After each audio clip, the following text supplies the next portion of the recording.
Itu kalau kita lihat secara dictionary. Nah, tapi sobat sehat sebetulnya perlu tahu bahwa asal usul ya atau kita punya sejarahnya superfood itu awalnya sebetulnya bukan berasal dari penelitian medis tapi ini dari campaign. Jadi campaign dari apa? Nah, suatu perusahaan yang kita sebut namanya adalah United Fruit Company di tahun 1917 mereka itu tujuannya adalah untuk awalnya mendongkrak penjualan pisang. Nggak tahu mungkin mereka lagi bejibun pisangnya ya butuh dijual.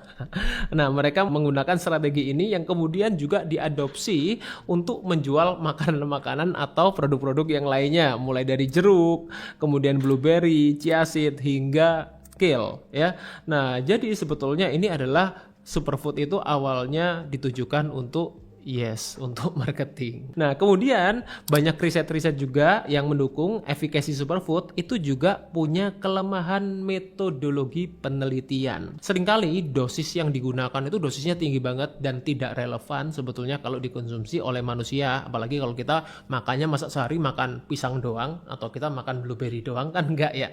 Manusia pada umumnya ya makannya juga macam-macam. Nah, dan juga ini juga penelitiannya mostly dilakukan secara in vitro. In vitro itu artinya apa sih? In vitro itu kalau mungkin sobat sehat sering baca-baca gitu ya, suka baca-baca jurnal penelitian, in vitro itu artinya ditabung reaksi. Sedangkan kalau kita bicara mengenai tubuhnya manusia itu kan bukan seperti bejana reaksi yang kita di lab-lab itu aja ya. Tubuhnya manusia itu kompleks sekali. Kita punya yang namanya enzim, kita punya yang namanya adalah hormon, kita punya yang namanya adalah mikrobioma ya.